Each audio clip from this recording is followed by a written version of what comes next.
मध्य प्रदेश में राज्य निर्वाचन आयोग द्वारा पंचायत चुनाव करने से प्रत्याशियों को बड़ा झटका लगा है। दरअसल चुनाव पंच, सरपंच और जनपद सदस्य प्रत्याशियों ने चुनाव लड़ने की पूरी तैयारी कर ली थी। प्रचार प्रसार के लिए हजारों लाखों रुपए भी खर्च कर चुके थे, लेकिन ऐन वक्त पर पंचायत चुनाव निरस्त होने से अब प्रत्याशियों में गुस्सा देखा जा रहा है। ग्वालियर चंबल संभागीय हेड इमरान खान ने चुनाव के लिए नामांकन भर चुके प्रत्याशियों से चर्चा की। आइए जानते हैं उनका क्या कहना है। मध्य प्रदेश में त्रिस्तरीय पंचायत चुनाव को लेकर राज्य निर्वाचन आयोग ने 4 दिसंबर को आचार संहिता की घोषणा की थी और वहां चुनाव की जो प्रक्रिया होती है उसकी विधिवत तरीके से निर्वाचन आयोग के आयुक्त बीपी सिंह ने एक निर्देश जारी किए थे कि प्रथम चरण का जो मतदान होना थी वो 6 जनवरी को होगा। लेकिन कहीं ना कहीं बीच में कांग्रेस इसको लेकर कोर्ट गई, सुप्रीम कोर्ट गई। वहां पर निकल के आया कि सुप्रीम कोर्ट ने 17 दिसंबर को एक आदेश जारी किया कि ओबीसी आरक्षण पर चुनाव नहीं कराए जाएंगे, जिसको लेकर कहीं ना कहीं असमंजस की स्थिति बराबर बनी रही मध्य प्रदेश में, जिसको लेकर कैबिनेट ने एक अनंत फनन में एक बैठक बुलाई। मुख्यमंत्री शिवराज सिंह चौहान की अध्यक्षता में बैठक संपन्न हुई। उसके बाद निर्णय ये हुआ कि जो 1993 का जो अध्यादेश था उसको सरकार ने ही खुद लाई थी और खुद ने ही उसको खत्म कर दिया, यानी कि चुनाव की जो प्रक्रिया थी वो कहीं ना कहीं एक निरस्त हो गई थी। उसके बाद निर्वाचन आयोग को और राज्यपाल के साइन कराकर उसको निर्वाचन आयोग को सौंप दिया था। तो उसके बाद 3 दिन निर्वाचन आयोग भी असमंजस में रहा। उन्होंने अपने जानकारों से, वरिष्ठ अधिवक्ताओं से सलाह लेकर कल यानी कि कल नाइट में एक आयुक्त बीपी सिंह राज्य निर्वाचन आयोग ने घोषणा की है कि अब मध्य प्रदेश में त्रिस्तरीय पंचायत चुनाव होने जा रहे हैं, वो अब नहीं होंगे। तो आखिरकार क्षेत्र में जो प्रत्याशी लगातार भागदौड़ कर रहे थे अपने उसके लिए चुनाव प्रचार में जुट गए थे, कहीं ना कहीं प्रत्याशियों का जो घोषणा हुई थी उसको लेकर सामान्य सीट पर सामान्य, ओबीसी पर अभी चुनाव नहीं होना थी,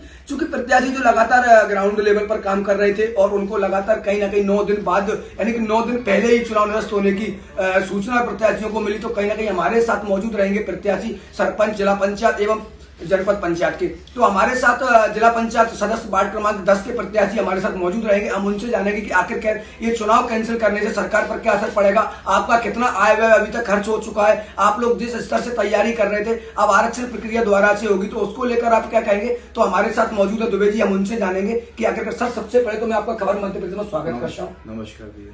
सर जैसे कि आप किस वार्ड से तैयारी कर रहे थे, आपका नाम क्या, पहले हमारे दर्शकों को आप अपना इंट्रोडक्शन दें।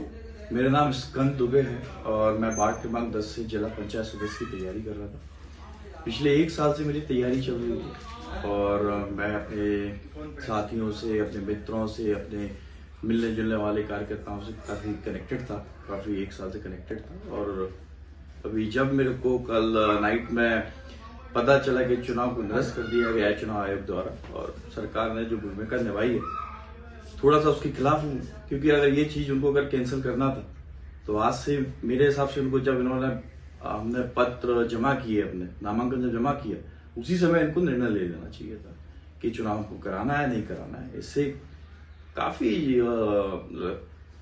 जन धन सभी चीजों का नुकसान हुआ है काफी लोगों का। मेरा मानना यह है कि सरकार को ये सारी चीजें करने से पहले चुनाव अगर कराना था उनको तो पहले ही पूरी सारी भूमिका निभा लेना चाहिए था कि हमको चुनाव कराना है नहीं कराना है, पूरा एक प्रशिक्षण करा लेना चाहिए था, पूरा सर्वे करा लेना चाहिए था कि आप कम से कम इस चीज को लाने से पहले आप सबको निर्णय ले लेना चाहिए था। तो मेरा मानना यह है कि इनका सरकार का काफी अच्छा रवैया नहीं रहा ये चीज का। जैसे कि आपने बोला कि सरकार के द्वारा जो चुनाव अभी निरस्त किए गए हैं वो कहीं पहले हो जाते तो शायद प्रत्याशियों को आय में बच जाता है, बिल्कुल सही बात। लेकिन आज भी जो निर्वाचन आयोग ने जो घोषणा की है चुनाव निरस्त, उस पर एक राजनीति की मध्य प्रदेश में कहीं ना कहीं एक चरम आ गई है। कांग्रेस कह रही है कि भाजपा की रणनीति है और उन्होंने जानबूझकर चुनाव नहीं कराना चाहते। तो वही भाजपा के भी पदाधिकारी लगातार ये कह रहे हैं कि कांग्रेस की वजह से आज ये चुनाव निरस्त हुआ है, कहीं ना कहीं इसका दोषी कांग्रेस को ठहराते। तो आपका क्या नजरिया, कौन दोषी है, भाजपा या कांग्रेस? मैं अभी इस समय कोई ऐसा जवाब नहीं दे सकता कि कांग्रेस दोषी है कि बीजेपी दोषी है। मैं तो दोनों पार्टियों को यही बोलूंगा कि दोनों पार्टियों का इसमें सहयोग मिला हुआ है। इनका दोनों को निर्णय लेना चाहिए था कि हमको चुनाव कराना है कि नहीं कराना है। बीजेपी को अगर निर्णय लेना था तो बीजेपी ने ये निर्णय पहले क्यों नहीं लिया जब हमारा नामांकन जमा हुआ। जब नामांकन हमारा जमा हुआ तो आपको या तो उसी समय मना कर देना चाहिए, चुनाव चिन्ह नहीं बांटना चाहिए था। जबकि मेरा जो वोटिंग है पहला चरण 6 जनवरी को हमारी वोटिंग होने जा रही थी, तो आपने आज से 9 दिन पहले आपने हमको मना कर दिया। आप बताया कल चुनाव आयोग ने निर्णय ले लिया कि अब चुनाव निरस्त करे जा रहे हैं। तो कुल मिला के ये है कि हमने आज जितने भी प्रत्याशी हैं, जितने भी मेरे कार्यकर्ता हैं, उनका फोन आया, सुबह सुबह मेरी संपर्क हुआ कि भैया सुनने में आया ऐसा ऐसा कैंसिल हो गया। तो कुल मिला के दोनों पार्टियों को मैं दोषी ठहराता हूँ। क्या अगर आपको ओबीसी का आरक्षण करना था तो क्यों नहीं आपने ये चुनाव जो आपने सर्वे कराया था उस हिसाब पे आप चुनाव करा देते। अभी हमको ये भी तक क्लियर नहीं है कि आगे चल के अब जो भी परसीमन होगा कि परसीमन किस हिसाब से होगा, कौन सा वार्ड सामान्य होगा, कौन सा वार्ड आरक्षित रहेगा, कैसा क्या रहेगा। तो ये तो पूरा एक कहीं ना कहीं बीजेपी और कहीं ना कहीं कांग्रेस दोनों पार्टियां इसमें दोषी है। जैसे कि अभी चुनाव आयोग ने चुनाव निरस्त करने के साथ साथ एक डिसीजन और लिया है कि उसकी जो नामांकन के साथ जो फीस थी वो वापस कर दी जाएगी। तो क्या आप इससे संतुष्ट हैं कि फीस से ही सब कुछ होता है? फीस से ही सब कुछ नहीं होता है। फीस को तो अगर वो ना भी लौटा है तो उससे फर्क नहीं पड़ता है। आप बताएं, अभी पर्चे छप गए हैं, बैनर छप गए हैं, इन सबका भी काफी नुकसान हुआ है। अब नहीं पता आगे हमको जो चुनाव चिन्ह मिलेगा क्या वो सेम चुनाव चिन्ह मिलेगा कि दूसरा चुनाव चिन्ह मिलेगा। अब यथायथ मैं तो यही कहूंगा कि मेरी तैयारी अभी भी कंटिन्यू रहेगी अगर वो कोई भी वार्ड होगा। पर यह है कि यहाँ मैंने काफी अपना समय दिया, 1 साल दिया, मैं अपने मित्रों से काफी मिला, वहां पे जनसंपर्क मेरा इतना बढ़ चुका था कि मेरे को मतलब हर आदमी को कहीं ना कहीं उन्होंने मेरे को बुलाया, स्वागत किया, सब कुछ किया। अब यही नहीं पता कि वार्ड कौन सा रहेगा सामान, तो वार्ड सामान होना बहुत ज्यादा जरूरी है। जैसे कि अभी जो चुनाव हो रहा था वो 1993 के इस पर हो रहा था। अब जो चुनाव होगा आगे चल के जैसी सूचना आ रही है वो कहीं ना कहीं नए आरक्षण से होगा। और जो कमलनाथ सरकार ने 2019 में जो डिसीजन लिया था उसमें कई ग्राम पंचायत नहीं बनी थी और कई जिला पंचायत में वार्ड जुड़े हुए थे तो कई निकले हुए थे। तो अब जो आरक्षण जो होगा, आप जो 10 नंबर पे जो तैयारी है। पत्रकार जी, सबसे पहले बात तो आपसे ये बताएंगे हम कि इस चुनाव लड़ने के लिए प्रत्याशियों को बहुत सामना करना पड़ा। इस चीज़ का सामना करना पड़ा कि बहुत कागजी कार्रवाई इकट्ठी करना पड़ी और उसके बाद भी अपन को नोटिस करवाना है, बिजली के बिल जमा किए, बहुत ज़्यादा परेशानी उठा के इन चीज़ों पे हम आए थे। फिर जनता के बीच में चले, काफ़ी लोगों का जितने प्रत्याशी लड़े थे चुनाव जीतने के लिए लड़े थे, हारने के लिए तो कोई लड़ा नहीं था। पर उस चीज़ पे जो सरकार ने जो गलत फैसला लिया है इस पर बिल्कुल बरखिलाफ में, और इसने गलत किया है। जो भी ये सरकार ने काम किए हैं बहुत गलत किए हैं। अब जो चुनाव निरस्त हो गया उसमें प्रत्याशियों को काफी नुकसान भी हुआ है, काफी मतलब एक धन हानि की भी एक वो हुई है। और अब सरकार के प्रति आप क्या आरोप, क्या आपका आक्रोश है सरकार के प्रति? आक्रोश है जी, जरूर है। और इसी वादे के साथ में इन लोगों ने जब अपन को अपना चुनाव घोषणा कर दी थी चुनाव करवाने की, तो इस चीज़ पे इनको अटल रहना चाहिए था। जब इनको पता था कि हमें चुनाव कैंसिल ही करवाना, तो फिर घोषणा क्यों करना थी। अब क्या कहना चाहते हो आप सरकार के प्रति? अब आपका चुनाव का तो पता नहीं अब कब हो गया, आपकी जो तैयारी थी, आपको वो तैयारी थी जो भी मान के चलो, आज तक जो लोगों ने मेहनत की थी, आज से 20 साल से मेहनत कर रहे आ रहे हैं। कुछ सामन सीट आने के इंतजार में लोग थे कि हमें सामन सीट आएगी, उस पर हम चुनाव करेंगे। उस पूरे उनके कामों पे पानी फिर चुका है। ये सरकार की गंदी नीतियों से किसानों को जो भी जहाँ प्रत्याशी थे इनका बहुत नुकसान हुआ है। ये सरकार ने जो किया है बिल्कुल गलत किया है। मेरे जैसे हजारों जनप्रतिनिधि थे, उनकी कोई कहीं से पैसा ला रहा है, कोई कहीं से ला रहा है, उन्होंने पैसा लगाया, घूमे। और खासतौर से जो पिछड़ा वर्ग के साथ अन्याय किया है वो इनको नहीं करना चाहिए था। एक मैं पिछड़ा वर्ग से जिला पंचायत सदस्य की तैयारी कर रहा था, मैं काफ़ी दिनों से क्षेत्र में घूम रहा था, काफ़ी पैसा खर्च किया। मैं एक ऐसे परिवार से हूँ जो मेरा परिवार एक मजदूर है, मैं भी मजदूर हूँ, एक दुकान चलाता हूँ। और मैंने पूरी पूंजी अपनी उसमें लगा दी, और सरकार ने बाद में ऑब्जेक्शन उठाया कि ओबीसी का आरक्षण ही खत्म कर दिया है, ओबीसी सीट पर रोक लगा दी। फिर चला कि उसका सुधार होगा, उसका ऐसा कुछ हुआ नहीं। वो बाद में पता चला कि चुनाव ही निरस्त कर दिया है। और आज मैं एक ऐसी स्थिति में हूँ, अब मैं अपनी तो छोड़ क्या बताऊँ, मेरे जैसे हजारों ऐसे कैंडिडेट थे और सर मैं तो एक मरने की स्थिति में हूँ। मुझे लग रहा है कि क्या करूँ, फांसी लगा लूँ, क्या करूँ। कम से कम 5-6 लाख रुपए बर्बाद करके बैठा हूँ। अब मेरी समझ नहीं आ रहा है मैं क्या करूँ। मेरी दुकान भी उजड़ गई, 2 प्लॉट भी बेच दिए मैंने अपने, और सरकार ने चुनाव आगे टाल दिया है। अब होगा भी कि नहीं होगा ये मैं कह नहीं सकता, लेकिन सरकार ने बहुत गलत किया है।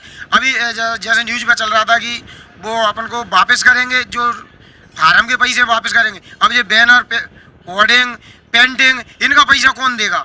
जो जनता के बीच में गए, गाड़ियाँ पेट्रोल फूका, डीजल फूका, इनका पैसा कौन देगा? सरकार देगी या कौन और देगा?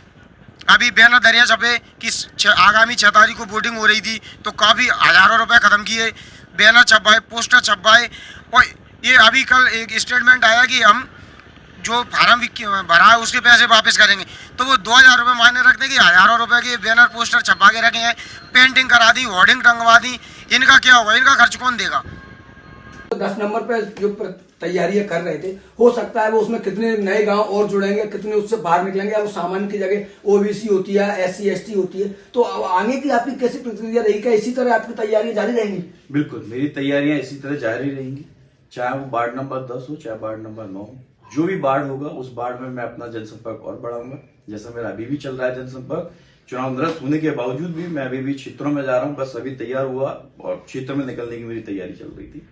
तो मैं क्षेत्र में पहुंचूंगा, अपना जनसंपर्क बढ़ाऊंगा और जो भी वार्ड सामान होगा वहां जाके तैयारी करेंगे। जैसे कि आप चूंकि जिला पंचायत का जो वार्ड होता है वो बड़ा होता है, अगर मैं आय व्यय की बात करूं तो हो सकता है काफी आपका नुकसान भी इस चुनाव में हुआ हो, क्योंकि अब जो समय निकल गया वो वापस लौट के नहीं आएगा। अब सरकार हो सकता है 6 महीने बाद या साल में या 4 महीने बाद जब भी चुनाव कराएगी, तो मैं ये जानना चाहूंगा कि आय व्यय जो खर्च हुआ है, आपके साथ साथ कई और प्रत्याशी भी रहे हैं, उनका भी आय व्यय खर्च हुआ है, तो आगे इतने आप प्रत्याशी में आक्रोश सरकार के खिलाफ कितना है?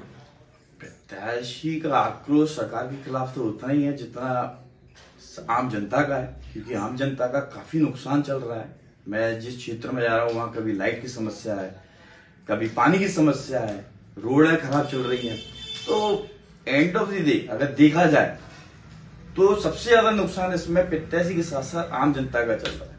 आम जनता का सबसे ज्यादा इसमें नुकसान है। प्रत्याशी का जो नुकसान है वो तो है ही, उसको तो अपन एक साइड रख सकते हैं। जो आम जनता का नुकसान चल रहा है अपने को सबसे ज्यादा उस पर फोकस देना है, क्योंकि अगर मैं किसी का प्रतिनिधित्व कर रहा हूं तो मेरे पीछे कई सैकड़ों आदमी है जिनका मेरे को ख्याल भी रखना है। तो कुल मिला के सरकार का सबसे गलत निर्णय, सबसे ज्यादा निर्णय गलत यही रहा है कि उनको चुनाव या तो कराना चाहिए था, तो 6 तारीख को चुनाव कराना था। आपने कैंसिल किया तो आपको उसको 1 महीने पहले कैंसिल कर देना चाहिए था, ताकि आम जनता को अपेक्षाएं ना होती। आज आम जनता को इतनी अपेक्षा है कि काश चुनाव हो जाता तो हम अपना प्रतिनिधित्व चुन लेते, जिससे उनकी काफी सारे काम हो जाते, हल हो जाते। तो ये सबसे ज्यादा आपने जैसे कहा कि अगर अब भी चुनाव हो जाता तो शायद विकास की जो गंगा थी वो और बह जाती। तो कहीं ना कहीं इसका ग्रामीण क्षेत्रों में अगर मैं बात करूं, अभी जो कार्यकाल जो रहेगा 1 साल का रहेगा या 6 महीने का रहेगा, तो अब जो विकास है वो कहीं ना कहीं बिल्कुल थमा रहेगा और जो वहां था वहां से आगे नहीं बढ़ पाएगा। आखिर के प्रशासक जो रहेंगे वो विकास कराते या नहीं कराते वो उनके स्तर से दिखाएगा। तो कहीं ना कहीं जनता को आप क्या मैसेज अब दोगे चुनाव कैंसिल होने की वजह से? जनता को मैं यही मैसेज देना चाहता हूं कि वो जैसे हैं अभी अपने आप को संभालें। बाकी का चुनाव जब होगा, 1 साल बाद होगा या 6 महीने बाद होगा, ऐसी समर्थन मेरे साथ बनाए रखें जैसा अभी तक उन्होंने बनाए रखा, और मैं उनकी उम्मीदों पर बिल्कुल खरा उतरूंगा। चाहे वो कोई भी वार्ड हो, जो अभी भी मेरे साथ कनेक्टेड है, मैं उनके साथ जिंदगी भर कनेक्टेड रहूंगा। हमेशा उनसे मेल जोल मेरा बनता रहेगा। जब भी मेरा जैसा समय मिलेगा उस हिसाब से मैं उनसे आके मिलता रहूंगा। तो आपने सुना बिल्कुल, जैसे कि भितरवार की अगर बात करें, ग्वालियर जिला पंचायत सदस्य वार्ड क्रमांक 10 के प्रत्याशी दुबे जी हमारे साथ थे और उन्होंने बिल्कुल बताया कि कहीं ना कहीं सरकार का जो डिसीजन है वो बिल्कुल गलत डिसीजन है, और अगर उनको चुनाव कैंसिल कराना है तो इसका 10 से 15 दिन पहले इसका डिसीजन लेना थी। और उन्होंने ये भी बताया कि मैं आखिर पर्सनल पार्टी को किसी को दोषी नहीं मानता, भाजपा और कांग्रेस दोनों एक बराबर की दोषी है, क्योंकि कांग्रेस ने याचिका लगाई थी और कांग्रेस की वजह से शायद ये हो सकता है चुनाव निरस्त सरकार को डिसीजन लेना पड़ा है। तो आप देखते रहिए खबर मध्य प्रदेश। अब आपको आगे फिर अगले प्रत्याशी से मुलाकात कराएंगे। संभागीय इमरान खान के साथ कैमरामैन विवेक श्रीवास्तव, खबर मध्य प्रदेश।